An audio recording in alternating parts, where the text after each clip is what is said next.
Ny resaka délestage sy ny jirama 600 millions d'ariary isan'andro ny vola ilaina hividianana solika hanafanana ny délestage ao Antananarivo. Ny ministera rehetra no nandrombinana hanefana ny volan'ny jirama fa ny éducation no betsaka kokoa hoy ny filoha Andry Rajoelina. Ary farany mahagaga hoy ny filoha Andry Rajoelina fa amin'ny ilay quartier be mpanaraka sy tia azy no manakorontana. Tsy mila korontana intsony hoy izy ny ankamaroan'ny vahoaka malagasy. Ho resantsika moa ny mikasika ny filoha Andry Rajoelina sy mikasika ny solombavambahoaka sy teny Randriana Soloniako fa mialohany hiresantsika izany aloha dia mbola toy ny mahazatra ary tsy miova foana entanina ianareo mba hiabone ny chaîne ary hametraka ny komantera sy hanao j'aime ny video ihany koa. Ndeha aloha idirantsika izany fanaovana abonnement izany mialohany hirisoantsika amin'ny resaka izay ataontsika ato anatin'ity video anankiray ity. Ndao ary tompoko lahy, ndao ary tompoko vavy.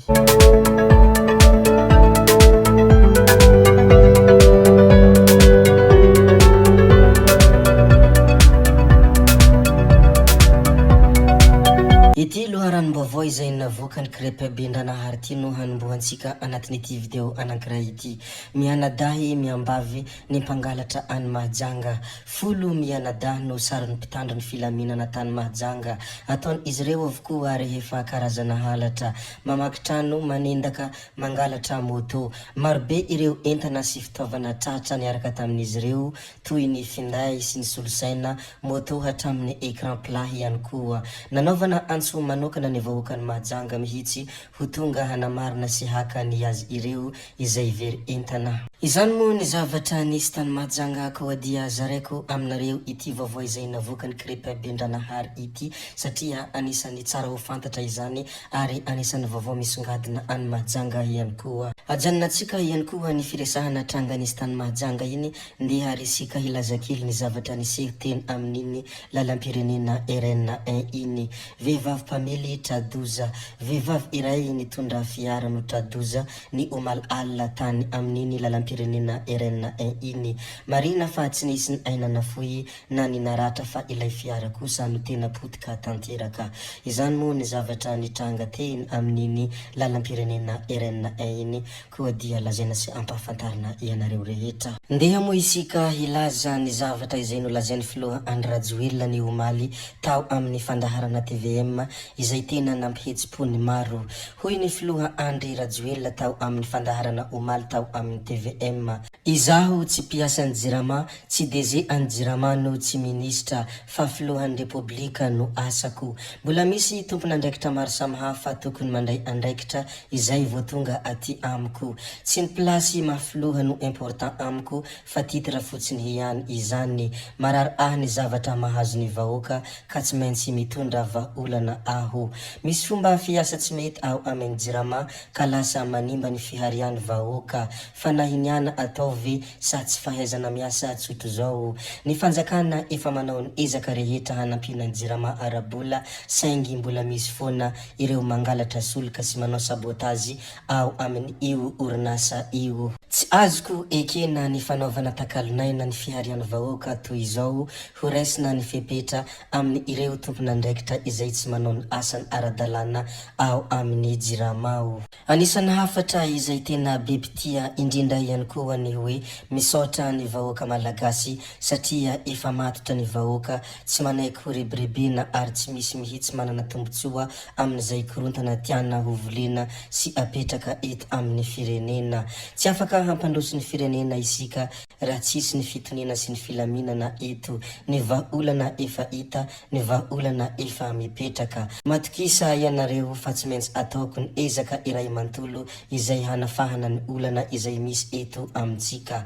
Aingany ho tonga ao ampontsika tsirairay avy ny fahazavana ary hiezaka ihany koa isika hanazava satria rehefa misy ny olana dia tsy maintsy misy ny vahaolana dia hanjaka eto amintsika ny fifankatiavana indrindra ny fifanomezan-tanana ahafahantsika miroso sy mampandroso ny firenena. Nanoloana ny ireny rehetra ireno dia namoaka ny heviny ihany koa isy teny Randriana Soloniako mitaky fanapahan-kevitra izao fijaliana fijaliana ianany vahoaka izao hoy izy teny Randriana Soloniako filoha lefitra fahafito eo anivon'ny antermera ampirenena adidiny tompona andraikitra tsirairay hatramin'ny filoha sy ny prime ministre araka ny lalam-panorenana no mametra pialana raha tena mahatsapa fa tsy mahavita ny andraikitra ankinina aminy. Fa miankina amin'ireo maro anisa raha tena solombavambahoaka mitsinjo vahoaka marina izy ireo. Ny fanatanterahana ny fahefana omeny lalam-panorenana araka ny andininy 50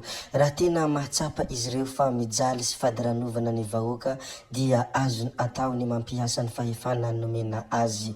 Tsy misy na inona azony vitsy anisa atao fa ny mitsikera sy manazava ary mitondra mangarahara amin'ny vahoaka no azonay atao. Lalaoviny Andry Rajoely amin'ny balarorany fiainan'ny vahoaka malagasy tsy niomana hitondra firenena sy amaolana ny mpitondra ary tsy manana vina mazava hoy izy teny Randriana Soloniako. Olana goavana ito a Madagasikara dia rano sy lalana ary angovo saingy tsy noresahany Andry Rajoely omaly mihitsy ny tena vahaolana. Tsapa fa misy ireo olona manana tombotsoa ambadika misakana io tetikasa sahovika sy volobe io hoy izy teny Randriana Soloniako. Novidian'ny malagasy lafo ny tsy hitiavany Andry Rajoely any hery Rajaonarimampianina ka tsy nanohizany mpitondra ny tetikasa sahovika sy volobe hoy izy teny Randriana Soloniako. Aza mbola mihetsika ary maro anisa raha mahatsapa ianareo hoe miadana ny vahoaka hoy hatrany izy nampiakapeo. Manana adidy ihany koa ny vahoaka manoloanany izao olana mianjady amin'ny firenena izao. Anjaran'ny vahoaka malagasy no mieritreritra mba tsy ho voafitaka lava amin'ny fampanantenana pokaty. Nisy moa ny tatitra nataony ity filoha lefitra fahafito eo anivon'ny antermera ampirenena ity ny farany herinandro lasa teo teny ivandry ka nilazany ireo rehetra ireo ary nanamafisany ny antony izao olana saribahana ianan'ny Madagasikara izao ny tsy fahaizan'ny mpitondra mitantana. Etsy andanin'izany ihany koa i Ferdinand Sello dia naneho ny heviny ary nilazany hoe manana teleferika 1.1 tapitrisa euro, manana kianja 7.70 tapitrisa dolara fa tsy ampirano hosotrona ny vahoaka. Mizaka ngidina hatramin'ny zavaboary satria tsy azo ataony mitondra zaridaina hoy ny fanehoan-kevitra izay nataony journaliste na hoe mpanao gazety Ferdinand Sello. Samy naneho ny heviny avokoa ireo olona rehetra izay afaka maneho ny hevitra sy ireo olona rehetra izay manan-kevitra nanoloanany iny kabary izay nataony filoham-pirenenany malagasy iny tsy iza moa izany fa Andriamatoa Andry Rajoely. Nanoloanany ireny resaka izay nataony filohan'ny republika ireny moa dia be dia be ny olona nankasitraka ny finiavana izay ananany fa etsy andanin'izany ihany koa dia be dia be ireo olona nitsikera ny fanehoan-kevitra izay nataony sy teny Randriana Soloniako. Fa ho anareo izay manan-kevitra kosa dia afaka apetraka ao anatin'ny komantera ny hevitra nareo tsirairay satria any no mba ahafahantsika mifanakalo hevitra sy mifampizara ireo hevitra rehetra izay ananantsika.